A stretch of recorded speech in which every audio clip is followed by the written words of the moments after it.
glissshop.com, le spécialiste du ski et du snowboard sur Internet. Bonjour et bienvenue sur glissshop.com, je suis Arnaud, conseiller snowboard. Aujourd'hui on va parler des différents cambres qui existent sur le marché du snowboard pour vous éclairer et vous aider au choix de votre planche. Donc on va commencer par le cambre classique. J'ai cette planche en main qui est la Slash de Gigi Roof. C'est un vrai cambre classique, il n'y a pas du tout de rocker, donc vraiment d'une extrémité à l'autre la planche est cambrée.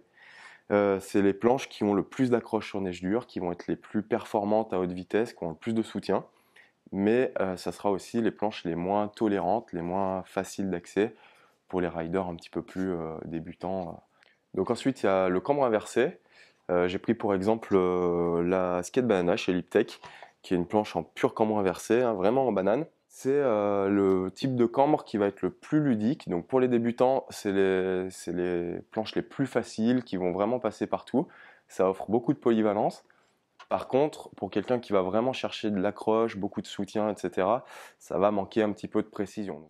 Le cambre plat, on trouve un très bon exemple chez Yes avec la Public. On va le voir un petit peu dans deux versions, on le verra après dans les cambres associés, mais là c'est le vrai cambre plat, plutôt destiné à des planches très freestyle, vraiment orienté jib même. Pour avoir une facilité sur les rails, quelque chose de tolérant mais à la fois qui a du pop et qui va être un petit peu permissif. Donc voilà, c'est vraiment le cambre plutôt destiné jib freestyle. Les cambres associés, donc là il y en a une multitude suivant les marques, suivant les programmes. On va en voir 4 vraiment distincts qui sont sur des planches à programme un peu différents. Donc pour revenir sur un cambre plat entre guillemets, c'est un hybride. On a la Machette chez Ride qui est un cambre plat entre les pieds avec un léger rocker en spatule. Donc toute la zone entre les inserts est plate. Et juste après, on a un petit rocker de chaque côté. L'avantage de ce cambre, c'est qu'il va avoir de l'accroche, de la polyvalence, mais aussi de la tolérance. Il va être un petit peu plus facile à engager. Il va avoir une meilleure sortie en poudre, tout en ayant vraiment un bon soutien sur neige dure. Donc ensuite, une petite variante qu'on retrouve sur la Yes Basic, qui est une des meilleures références sur ce programme-là. C'est une très bonne polyvalente. Donc là, entre les pieds, on va avoir du cambre, jusqu'aux deux extrémités des inserts. Et après, au niveau des spatules, pareil, un petit rocker. Donc là, on va avoir du soutien sur neige dure, une très bonne accroche, un côté très polyvalent puisque c'est une planche qui va très bien sortir en poudre, et le côté ludique, facile pour le freestyle ou pour les riders un peu plus intermédiaires.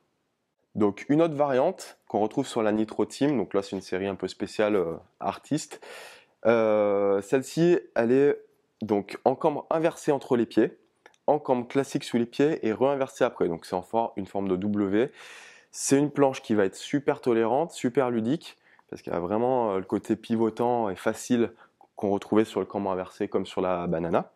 Mais par contre, les deux petites zones de cambre qu'on a ajoutées sous les pieds vont donner un petit peu plus d'accroche, un côté un peu plus sécurisant pour les riders un peu plus confirmés qui vont chercher un peu plus de tonus, tout en ayant le côté très polyvalent et super facile du cambre inversé. Une dernière forme de cambre associé qu'on retrouve sur la Barracuda chez Burton, qui est un cambre vraiment typé poudreuse freeride, qui va être décliné différemment suivant les marques et les modèles. Donc c'est un cambre classique sur l'arrière de la planche et un énorme rocker sur la spatule avant. L'intérêt, c'est de garder quand même un côté soutien, contrôle sur neige dure grâce à cette section de cambre, et l'énorme rocker surdimensionné sur la spatule avant pour déjauger en poudre, avoir une flottabilité vraiment énorme. Enfin, on va voir la triple base technologique. C'est pas vraiment un cambre, c'est une technologie qui est déclinée exclusivement sur les planches Battalion et Lobster. C'est en fait tout simplement des planches qui ne sont pas plates, elles sont en 3 dimensions au niveau des spatules surtout. Donc c'est-à-dire qu'on a un peu une zone de plat sur le centre de la spatule et la planche est légèrement concave, elle relève au niveau des quarts.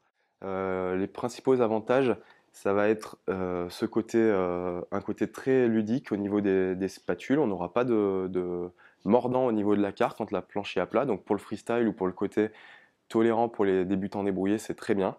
Et puis ça va donner une entrée en courbe progressive et très puissante. Donc pour les riders qui aiment vraiment l'accroche et avoir du soutien sur neige dure, c'est vraiment très bien. Voilà, donc on a vu un peu toutes les technologies de cambre qui existent sur le marché du snowboard actuel. J'espère vous avoir aidé au maximum. Si vous avez d'autres questions ou besoin d'approfondir un petit peu vos recherches, n'hésitez pas à nous contacter. soit par téléphone au 04 73 26 98 47, soit par mail à snow@glisshop.com ou arnaud@glisshop.com. Glisshop.com, le spécialiste du ski et du snowboard sur Internet.